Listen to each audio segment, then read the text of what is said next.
Okay, look, check it out. People, the reason why a lot of people, or you included, may be experiencing heart palpitation right after you eat. Heart palpitations when your heart beat fast right after you eat. Now, it's two things. It's the high calorie meals that you're eating. It's the high calorie intake of the meal that you're eating. Got a lot of sodium in it, or a whole bunch of carbs like bread,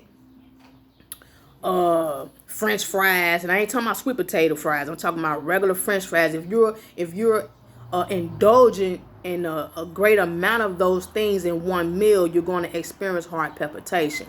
Another reason why you may experience heart palpitation is when you overeat at one time with your meal. When you get seconds and thirds and fourths and fifths and all that. When you eat to have that full feeling, that glutton eating, that sinful glutton eating. When you want that full feeling to the point where you just want to go to sleep and lay down, and your heart beating fast, and now you want the world to feel sorry for you because you think you're finna have a heart attack. What happens is when we keep overeating and overeating crap, we are prolonging our hearts to overwork, and that's how you get heart disease. You get heart disease because your heart is overworking. Not only that, but throughout your bloodstream, you're clogging it up with all this high chloric foods. You're clogging up your arteries and all that. So now you having lack of blood flow throughout your system, and your heart is pumping faster for oxygen. So when your heart is pumping fast and you got a full belly and you over there like, you all uncomfortable and feeling lethargic and all that. Yeah, because you're doing it to yourself. Why? Because we have been brainwashed all the way back to the slave times to feel and think that we must eat all the food on our plates. And the reason how that come about is because back then in the slavery times, it was hard for them to get the foods that they've gotten. So whatever they grew and they had to grow their own food. So whatever they grew and fished, look, you better eat that. We may not be able to get that for another 2 or 3 days. So you better eat it. Eat everything, meaning that you must be appreciative of the foods that we eat, and you better eat all of it, because if you don't, then that means that we're gonna whoop you for being ungrateful, and we're not wasting the food that we grew, and that the white man had us to go. It's a long story with that, but that's where that trend from. But we don't have to do that today. Now, that's also saying that you need to manage what you cook. Manage how much you cook and what you put on your plate. And it goes back to even how much you are willing to spend on food. If you know that you want to lose weight, then don't eat 10 tacos at one time. Eat 5 tacos. Because it depends on what you're eating it with. You know what I'm saying?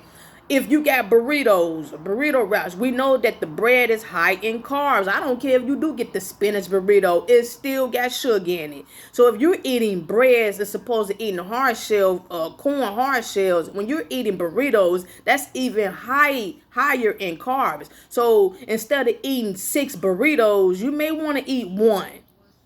Eat you one nice burrito, and maybe even cut that in half. When you eat that one burrito or a half a burrito with a salad or orange or something, or maybe some sweet potato fries, you are satisfied with that. You don't have to say, oh, okay, I'm good now.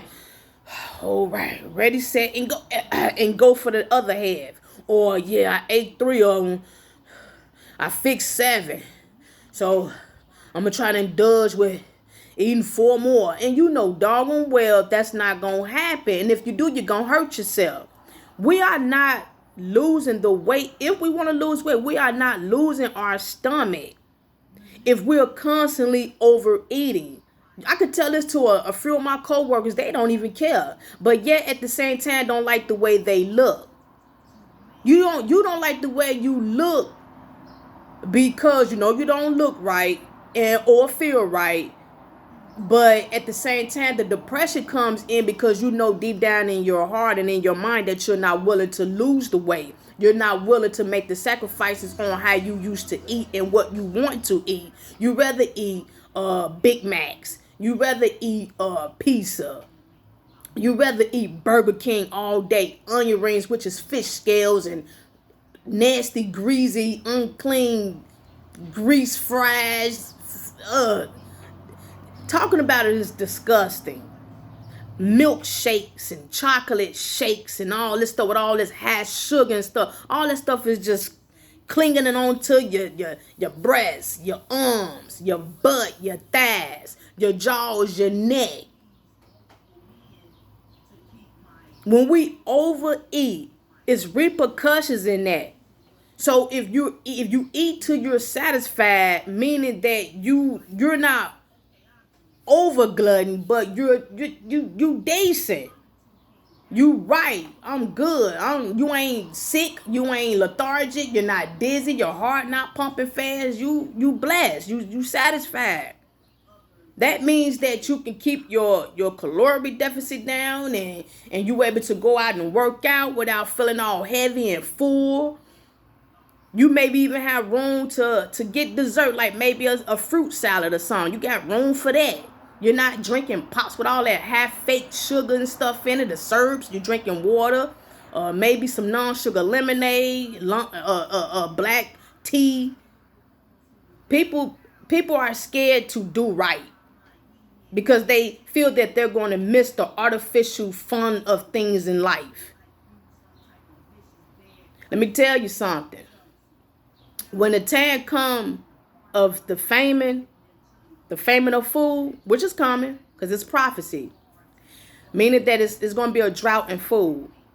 So what's going to happen is, let's say like maybe 1,000 people is in line to get 1 can of sardines and an orange and maybe a bottle of water. Maybe a bottle of water with it. If it's 1,000 people in line, but it's only 700 worth of food to pass out to 700 people, you're hoping to get that 1 can of sardines, that 1 orange, and possible a bottle of water. Oh, buddy, yes you are. If you don't get it, that's it. Ain't nothing else happening. You're going to have to bite your nails or something. See what I'm saying, people? Now, for those who have been blessed to get that 1 can of sardine and that 1 orange and maybe a bottle of water, let me tell you something. Having that is a blessing. Oh, buddy, they going to be over in the cut. They going to run with that because they know everybody ain't going to be able to get it. So they going to run somewhere and get that. And 3 other their friends going to be sitting down there smashing that 1 can of sardines and that orange. And maybe that bottle of water that they've received. And guess what else is going to happen? They're going to be satisfied. You know why? Because that's it. That's all for the day. Huh? That's all you're eating until tomorrow. People are going to be killing to get that 1 can of sardine, 1 orange, and possible a bottle of water. You have to think about the teaching. It's coming. So think about it, people, while you're out here overindulging, eating this shenanigan food. Whatever you buy, whatever you choose to cook, eat till you're satisfied, not till you're full. You're damaging your body when you overeat, being greedy and gluttonous because you think something going to happen to the food. Just put it up. Cook enough for today. Cook enough for tomorrow. If you're not going to cook, put the rest of it up. You don't have to just sit at the table for 3 hours eating that meal. Hurting yourself. Can't sleep. Your stomach hurting. Your butthole hurt. Because I'm going to tell you something. You're going to think twice when the day comes with that 1 can of sardine, orange, and a bottle of water if possible. Shalom.